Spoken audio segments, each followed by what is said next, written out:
So, dear friends, let's continue your favorite weekly segment, Answers to Your Questions. The first question. Soloviev asks, tell me, can you have a headache with cervical osteochondrosis, the C4-C5 discs, but without any neck pain? The diagnosis says vertebral artery syndrome, but I have my doubts. Yes, indeed, with cervical osteochondrosis, you can have a headache. This happens because of spasms in the suboccipital muscles, shortening of the scalene muscles, and weakness of the long neck extensors. There will be pressure on the greater occipital nerve and the lesser occipital nerve, and all of this will cause headaches due to instability of the clavicle, which also often develops. There will be shortening and spasms. The sternocleidomastoid muscles, and because of this, there may be pain in the area of the temporal muscle.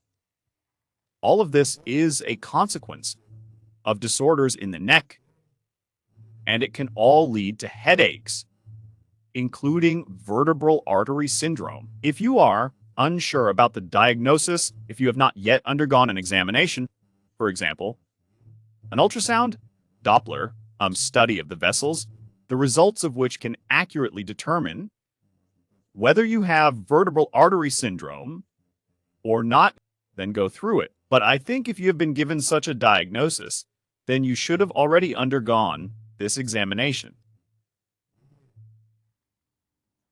And there it is determined whether there is compression of the vertebral artery, at what level it occurs, and the diagnosis of vertebral artery syndrome is made. Boy asks, could you please tell me what science says about dental implants? Will this worsen existing corneal problems? No, on the contrary, it is actually recommended to get dental implants because, for example, if you are missing a tooth in one area, it will change the movement of the temporomandibular joint, especially. If you are missing a tooth here, these back teeth, that means they will change your bite and the position of the temporomandibular joint, and the lower jaw will also change. And this, in turn, will affect the position of your head itself. It will affect the neck muscles and even all the other joints. It can even affect the spine. That's why these problems need to be addressed. In other words, on the contrary, a lack or absence of certain teeth can lead to these problems. That's why this must go. So, the next question. Hello? I want to come to you from another city for an examination and treatment recommendations. How can I do this? And is it worth it? I can't come more than once? Well, if you can't come more than once, there's no point in coming because we carry out the treatment in stages. That is, first we address the weak muscles. This takes 1 or 2 procedures, meaning we activate all the weak muscles. To do this, we either work directly on the muscles themselves or release the nerve root if a vertebra is displaced. At the same time, we start working on the shortened muscles. The person starts the exercise immediately. For example, today, we activate the quadratus lumborum and demonstrate the exercise. They do it at home. We've worked on several muscles, and for these muscles, he already starts doing the exercises today. So, the next step is to make these muscles work together, restore the correct movement pattern, and reestablish the connections in the fascial chain so that these muscles start working together again. For example, the gluteal muscle hasn't worked for a long time, and the calf muscle got used to not working together with the gluteal muscle. Even after we activate the gluteal muscle, we address the nerve compression there. We'll remove the trigger points at the muscle attachment sites there. They still won't start working together. Even if you start doing exercises for the gluteal muscle, they still won't work together. You'll keep walking using only your calf muscles. For this, a special procedure is needed, and special retraining is required. That means you need to do a special exercise while walking. You have to change the way you walk. All of this takes time. Mobilization. So, if you come just once, we'll do a diagnosis for you, and you'll find out how bad things are, or maybe they're not that bad. But so what? And what are you going to do about it? If you really want to get serious treatment, come for this amount of time. 10 procedures for 10 days, about 2 weeks. The rest depends on weekends. Then you'll see results. Otherwise, no. All right, next question. Next. I saw your video on YouTube about the Kimmerle Anomaly. I'm 28. I encountered it 4 months ago, living my life without worry, unaware of it. It all started with my vision. It got worse with sharpness, and I started having ringing in my ears. Now I also have dizziness, unsteadiness, and I'm constantly short of breath. I was examined by a neurologist, had a bunch of intravenous drips, injections, and pills. I went to all the doctors, spent a lot of effort and money. I can't overcome it in any way. I heard there's an operation to remove the dushkita. I just don't believe in medications anymore. Thank you. So, first of all, you need to undergo a procedure called ultrasound Dopplerography. Ultrasound Dopplerography. That's what it's called. You also need to accurately determine the vertebral arteries compression level, because you've had this anomaly your whole life, meaning a person is born with this anomaly, with the Kimmerle Anomaly, and something other than it is causing the compression of your vertebral artery, meaning something else is doing this. It could be a displaced vertebra. It could be some kind of muscle spasm. Yes, in the suboccipital muscle. And you should have the ultrasound Doppler done, not just lying on your back, but also with your head turned to one side and then to the other. Tilt your head back to each side, and most importantly, find the position where you feel the worst. For example, when you're standing and you turn your head to the right, you feel dizzy and the ringing in your ears gets louder. And it's exactly in this position that you need to do this examination and determine precisely the level at which the spine is compressed in G-self. After that, it will be possible to determine exactly what the cause is, because the Kimmerle Anomaly alone cannot be the cause. You were born with it and have lived with it your whole life, and only 4 months ago did it start to show up. That's it. After you determine the level of compression of the vertebral artery, it is necessary to release it. Next question. How do you prevent shortening of the suboccipital and scalene muscles? Well, we'll make a video about this, yes. But I can briefly explain it now. Before doing this, you need to think about why the shortening of the suboccipital muscle. Why does this happen?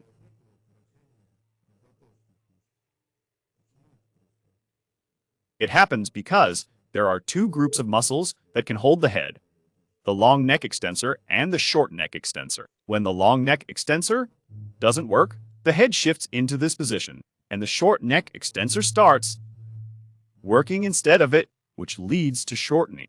Instead of stretching it separately, yes, you should first activate the long neck extensor and only then work on stretching the short neck extensor. It's the same with the scalene muscles. Why are they short? First, also because of the weakness of the long neck extensors. Second, because of clavicle instability. The clavicle is unstable, it's loose, the sternocleidomastoid muscle doesn't work, and instead it turns your head for you. First, these issues are fixed before addressing the shortening.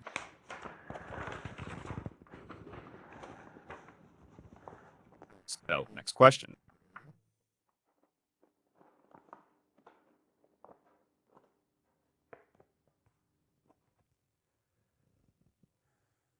From My wife had an injury 10 years ago, a fracture of the mastoid processes around the 6th or 7th vertebrae, I don't remember exactly. She suffers from constant pain in that area of her neck, and turning her head causes pain. When she rotates her shoulders, her shoulder blades and left collarbone make a loud crunching sound. Swinging her arm causes pain in her chest and lower back. Tomography revealed a lower back protrusion. Can kinesiology help with this? Since there was a fracture and the fragments are still in the muscles and haven't fused, do they need to be removed? Thanks in advance. You can't cure anything with kinesiology. You won't cure it with kinesiology because it's a diagnostic method. You can get treatment with the help of a doctor. Find a doctor who understands all of this and will be able to determine exactly what to do. Not every doctor who practices applied kinesiology will necessarily be able to help you. And even if he doesn't practice applied kinesiology, he might still be able to help you. So, applied kinesiology is a diagnostic method, one of the good methods, and there are a million others like it.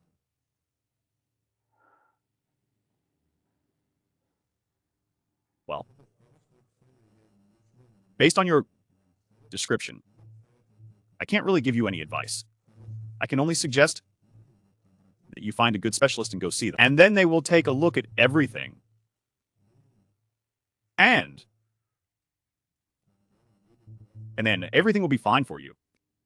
All right, next question.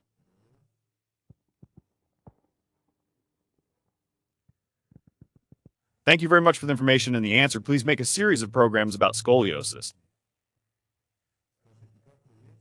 Tell us how you treat it, about the theory of these diseases. Most doctors are terrified of this group of illnesses. Oh, this old cross of orthopedics. So many myths and legends tell us it would also be interesting to hear about the relationship between the ankle, the hip, and the foot. What is your opinion on Kinesio tapes? Do you use them in your practice? Which anatomical atlases do you like? It's clear the world doesn't revolve around applied kinesiology. It's a new method that lets us rethink some old diseases. There are a lot of techniques. Each one needs not just to be learned, but to be understood, how to apply it correctly to the patient's pathological mechanics, and while trying to help, not accidentally cause harm. Many healthcare workers complete training, but don't continue developing. The world and science are changing, but they keep the same knowledge. I completely agree with you. So, about scoliosis? A series of programs about scoliosis.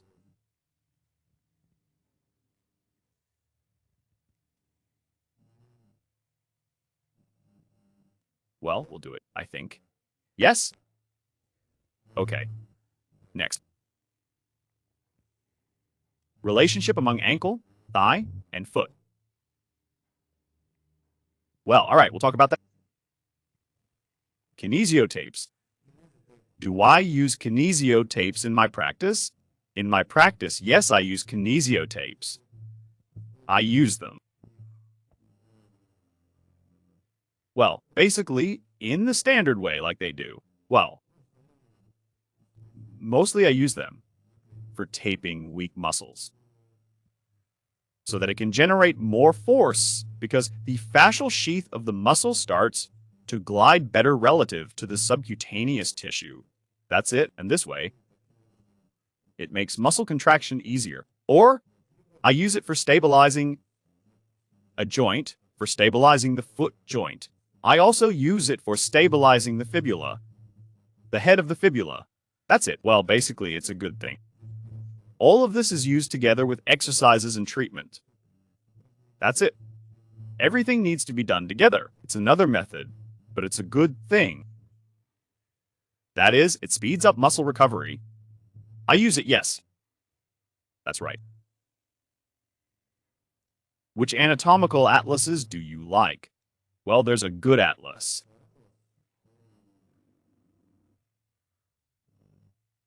It's, well, in 3D format like this. I mean, it's called 3D medical, I think. Oh, or am I confusing the name?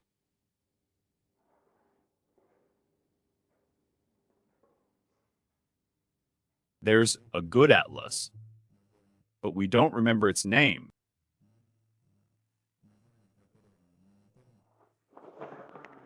Well, let's see. No, well, pause it. Let's find it. Okay, next question. Good day. I have carefully read your answers. I was surprised by one answer about adjusting or putting the vertebrae back in place. Which is correct to say?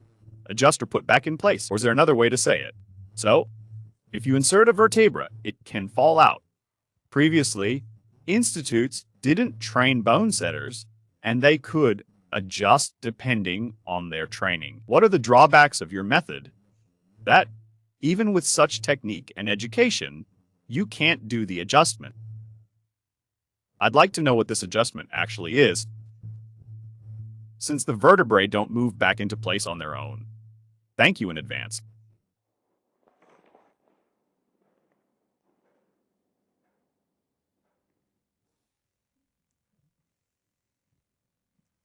Well, I didn't really understand what the question was about. Yeah, but I'll answer a different question then. Ah, my own then. I'll ask myself a question right now. Why is it necessary to work with muscles along with manipulations on the vertebrae? Why should this be done at the same time? Why isn't it enough to just set the vertebra back in place, but not do anything with the muscles? Because there's a chance that if you just do the manipulation and that's it, then there's a 50% chance it could move back to its old position again. Why? Because the muscles need to fix this vertebra, and one joint and another joint need to move it. That's it. And during the time it was displaced, these muscles didn't move the way they should have. And if one muscle has become shorter than the other, there's a high chance that, with any physical activity, the vertebra you put back in place will be shifted again by the muscles you haven't healed, putting it back in the wrong position.